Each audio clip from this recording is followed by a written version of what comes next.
ছোট থেকে বাবার হাত ধরে পথ চলা শুরু, অবশেষে পদ্মশ্রী উপাধি পেয়ে হলো স্বপ্নপূরণ। ঢাকি সম্রাট বাংলার মুখ উজ্জ্বল করে বাড়িতে ফেরার পরেই উচ্ছ্বাসে মেতে উঠল গোটা এলাকার মানুষ। দেশ বিদেশেও রয়েছে তার নাম ডাক। উত্তর চব্বিশ পরগনা জেলার মসলন্দপুরের গর্ব ঢাকি সম্রাট গোকুল চন্দ্র দাস চলতি বছরের চলতি মাসের 25 তারিখ ভারত পদ্মশ্রী উপাধি পান মসলন্দপুরের ঢাকি সম্রাট।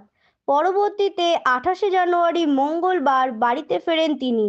মসলন্দপুর স্টেশনে নামতেই উচ্ছ্বাসে মেতে পড়েন মসলন্দপুর এলাকার আপামর জনগণ। ফুলের মালা, বর্ণাঢ্য শোভাযাত্রার মাধ্যমে তাকে সম্বর্ধনা জানানো হয়। আমার আজকে 57 ইয়ার্স ওল্ড।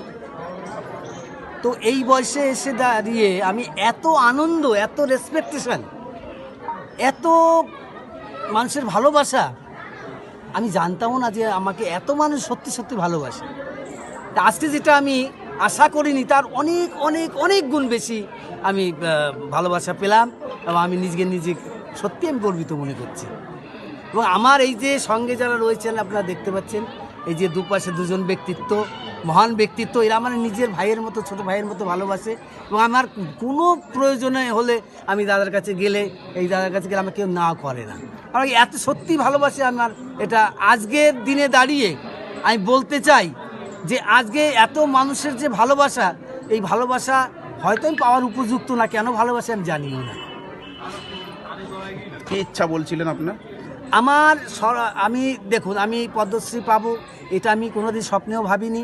তো এবার যখন সেটা, সেই স্বপ্ন যদিও না ভাবার কথাও না, তো সেটা আমি পেলাম। তো এবারের আমার চিন্তা ভাবনা, এই ঢাক শিল্পটাকে বাঁচিয়ে রাখতে গেলে একটা ঢাকি একাডেমি এটা করতে হবে এবং বিনামূল্যে এই শিক্ষা দান করতে হবে, ঢাক শিক্ষা। হ্যাঁ, এটার জন্য একটা ঢাকি একাডেমির দরকার এবং সেই ঢাকি একাডেমি তৈরি করতে গেলে আমার চাই সরকারি সহযোগিতা এবং জনসাধারণের সহযোগিতা, ভালোবাসা। তা না হলে নিজের পয়সায় কোনোদিন একাডেমি স্কুল তৈরি করা যায় না, আর সেটা সম্ভবও না। তাই আমি আশা করব সরকারের যেন আমার এই আগ্রহের উপরে যেন দৃষ্টিপাত করেন। একটা সময় ঢাকে সেই মতো সংসার চলছিল না বলে আপনি সঙ্গীত চর্চা শুরু করেছিলেন। হ্যাঁ, আমি এক সময় ঢাক ছেড়েও দিয়েছিলাম। সেটা ধরুন এই 2000 সালটাল হবে, তখন আমি ঢাক ছেড়েও দিয়েছিলাম। কারণ কি, যে ঢাক আমি কেন বাজাবো? আমি ঢাক বাজাতে গেলে যে সম্মান পাই এবং আমি গান করতে গেলে যে সম্মান পাই, তার মধ্যে তিন রাত ফারাক। আর ঢাকি তো যে কোনো সময় ক্লাবের ছেলেরা হয়তো সারাদিন পুজো বাজিয়েছি, খেয়ে দিয়ে হয়তো রেস্ট নিচ্ছি, সেই সময় এসে রাত্রিবেলা 12টা একটা সময় তারা একটু মদ্যপান করে এসে বলছে, এই ঢাকি বাজাও তো।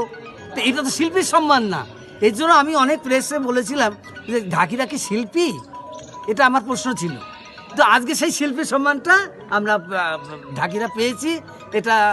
এটা আমার সত্যি আমার সৌভাগ্য এবং সেটা আপনাদের ভালোবাসার উপরে নির্ভর করে।